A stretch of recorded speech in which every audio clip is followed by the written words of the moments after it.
जोंनि गोदान लाइमोनफोरा थांनानै थानायनि गेजेरजोंब्लाबो जोंनि हारिनि बाथ्राखौ साननांगोन, जोंनि मोनथायफोरखौ साननांगोन आरो फैबाय थानाय समाव जोंनि हारिखौ गेवलांसारनायनि नोजोर होनाय आरो थांखि आरो बड'फा उपेन्द्रनाथ ब्रह्मआ गेरेमसा माहारि दानायनि सिमां खालामनाय बैसिम सौहैनो नांगौनि जों दिनै नाजानांगोन। बे बाथ्राखौ बुंदों मिरु दुलाराय बर' फरायसा आफादनि गाहाय नेहाथारि।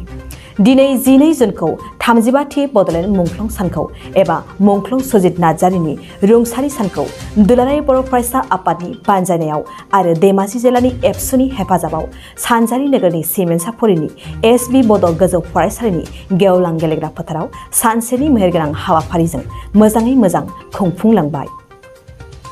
हाबाफारि बायदियै फुंबिलिनि समाव आरज गाबनाय हाबाफारिया मोजाङै मोजां जानानै थाङो आरो हाबाफारि बायदियै आफादनि फिरफिलाखौ बिरहोयो दुलाराय बर' फरायसा आफादनि आफादगिरि दिपेन बर' बिथाङा।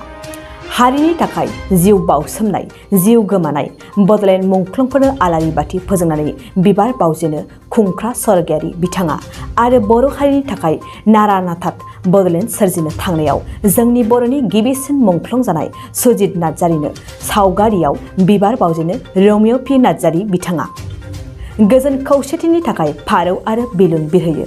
लखिमपुर जिल्लानि एबसुनि गाहाय नेहाथारि मुस्रि रजत रामसियारि बिथाङा आरो एसबि बड' गेजेर फरायसालिनि गाहाय बारग' फोरोंगिरि ललित चन्द्र बिथांमोनहा बिफां फुलि गायनायाव गायजेनगिरि महरै बाहागो लाफैयो खौसेथि बर' सुबुं आफादनि आफादगिरि मनरन्जन बसुमतारिया। बे हाबाफारियाव गाहाय आलासि महरै बिटिआरनि गाहाय मावफुं सोद्रोमा प्रमद बर'आ बाहागो लानो थियारिमोन, नाथाय बोथोर मोजां नुहुरैनि थाखाय बाहागो लाफैनो हादियासै। बे हाबाफारियाव थांखि जानाय बुंथिगिरि महरै बाहागो लाफैयो BKWSCनि मावफुं सोद्रोमा CM मिहिनेश्वर बसुमतारि। बे हाबाफारियाव गोबां बर' गामिनिफ्राय ज'ज'यै फैनानै बाहागो लायो। मख'नो गोनांदि बे हाबाफारियाव बर' माहारि आरो बड'लेण्ड सोमावसारनायाव बड'लेण्ड मुंख्लंफोरनि बिहोमानि आयदाखौ लानानै मेहेरगोनाङै सावरायनाय जायो। दिनै 12 जुन जि अक्ट'आ बा जि साना बर' माहारिनि थाखाय मोनसे खुब गोसोखांथाव आरो खुब मोनसे जारिमिनारि मोनसे जोंनि थाखाय दुखु गोनां सानबो होननानै बुंनांगोन। मानो होनोबा बे अक्ट'खालिनो बड'लेण्ड सोमावसारनाय हाबाफारि, जे हाबाफारिया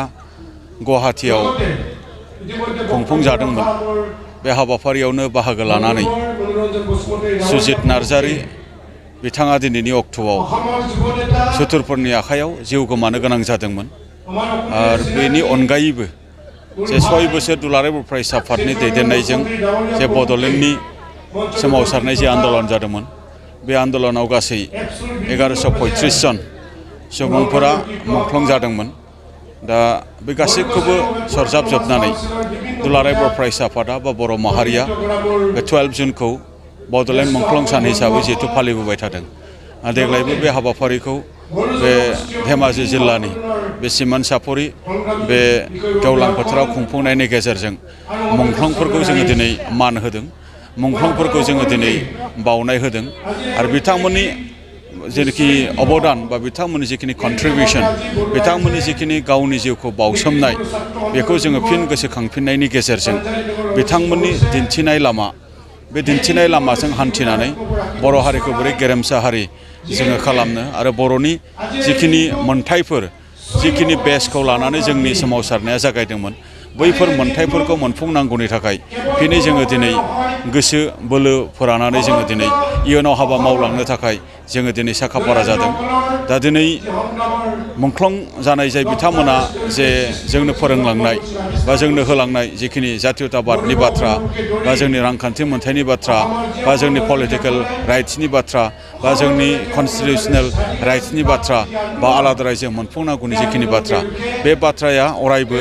दुलाराय बर' फरायसा आफादनियाव थागोन आरो बे बाथ्राफोरखौ जोङो सनमान होनानै फैबाय थानायाव सम आरो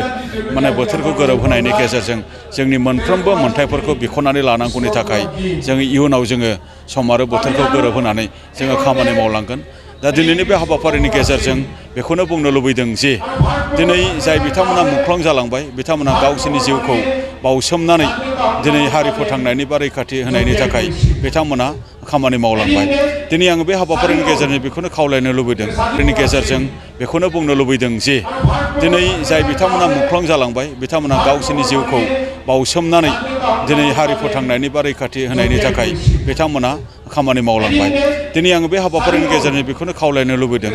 जोंनि आथिखालनि थांनानै थानाय जायफोर बिथांमोना सुबुंफोर बा जोंनि रायजो राजाफोर बर'नि फिसाफोर बा जायनि जोंनि गोदान लाइमोनफोर बिथांमोना थांनानै थानायनि गेजेरजोंब्लाबो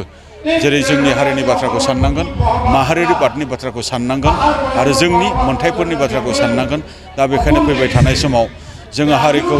गेवलांसार होनायनि नोजोर आरो थांखि आरो बड'फा उपेन्द्रनाथ ब्रह्मआ बर' हारिखौ गेरेमसा खालामनांगौनि थाखाय जेनाखि मोनसे सिमां होलांनाय बैसिम सौहैनांगौनि थाखाय जोङो दिनै नाजानांगोन बेनि थाखाय दुलाराय बर' फरायसा आफादाबो दिनैनि सम आरो बोथोरजों गोरोबहोनानै माखासे मिशन आरो माखासे भिजन बेबायदि फोसावनायनि गेजेरजों जे माखासे एक्सन प्लान खालामनानै जोङो दिनै खामानि मावबाय थादों ससियेल रिफर्म मिशननि थाखाय जोङो दिनै बड'फा मिशन फर सास्टेनेबल चेन्ज बेबायदि मोनसे मिशनजों जोङो खामानि मावबाय थादों आरो सोलोंथायारि स्किल डेभेलपमेन्टनि थाखाय जोङो दिनै स्किल एन्ड क्वालिटि इडुकेसन बेबायदि मावथांखि फोसावनानै जोङो दिनै खामानि मावबाय थादों बाखि जोङो दिनै दुलाराय बर' फरायसा आफादा एकर्ड इमप्लिमेन्टेसननि थाखाय जोङो दिनै खामानि मावबाय थादों बर' हारियाव खौसेथिनि गेजेरजों जोंनि हारिखौ दाफामनायनि बाथ्राखौ जोङो जेब्लायबो सानो दा बेखायनो नैबे गेवलां फोथाराव दिनैनि बे सानखौ खुंफुंनायनि गेजेरजों गासै जोंनि मुंख्लं बिथांमोननिसिम फिनै गोरबो गोसो सिंनिफ्राय खुलुमनाय आरो मान बावनायखौ आङो बावहरदों आरो नोंथां मुंख्लंमोननि बावसोमनायखौ जोङो अरायबो गोसोआव लागोन नोंथांमोननि थुलुंगानाय बे थुलुंगानायखौ जोङो हारिखौ थुलुंगानायजों जोङो हारिखौ रैखाथि होनो हायो नामा जों जेसे हायो जों खामानि मावनो नाजागोन आरो आं गासै रायजो राजाफोरखौ बेखौनो खावलायगोन जे जोङो हारिनि थाखाय जोङो साननांगोन हारिनि थाखाय जोङो मावनांगोन जेखि आफादाव थाया मानो नोंथाङा सरखारि साख्रि नागिरदोंना नोंथांनि थाखाय मोनसे गोजोनथाव खौरां नोंथांनि थाखाय दं एडुकेट पइन्ट जेराव नोंथाङा सोलोंथाइ लानायनि गेजेरजों सरखारि साख्रिनि गुबुन गुबुन रोखोमनि गोब्राब आनजादफोरखौ उथ्रिसारनो हागोन आरो गावनि आथिङाव गसंथानो हागोन बे एडुकेट पइन्टआव नोंथांमोना SSC bank PO bank clerk bank SO UPSC FSC defence railway state insurance AAO ADO एसिस्टेन्टजों लोगोसे स्टेट लेभेल जब आरो माखासे सरखारि साख्रिनि आनजादाव गोनांथि जानाय आयदाफोराव सोलोंथाइ लानो हागोन मख'नो गोनांदि बे सोलोंसालियाव साख्रिनिल' नङा बेयाव MBA आरो सैनिक स्कुल बायदियाव एडमिशननि थाखाय एन्ट्रेन्स होनो थाखायबो सोलोंथाइ लानो हागोन बे सोलोंसालियाव गाहाम थाखो खथानि सुबिदा दं आरो सम मथे नोंथांनि सोलोंथाइखौ बे सोलोंसालियाव होनाय जागोन बेखौबो मिथिनांगोन दि बे एडुकेट पइन्टआव सोलोंथाइ लानानै बावैसो 2021-22 इं मायथाइनि एसएससि जिडिनि आनजादाव गासै 11 सा सोलोंसाफोरा उथ्रिसारनो हादों बारा नङा गासै 15,000 रांजोंनो नोंथाङा बे सोलोंसालियाव 6 दानसिम सोलोंथाइखौ लानो हागोन बे सोलोंसालिया क'क्राझार बरपेटा रड गवालपारा आरो बङाइगावआवबो दं क'क्राझाराव सोलोंथाइ लानो गोसो गुदुं जानाय सुबुंफोरा 70020261133 9101536360 70020261133 9101536360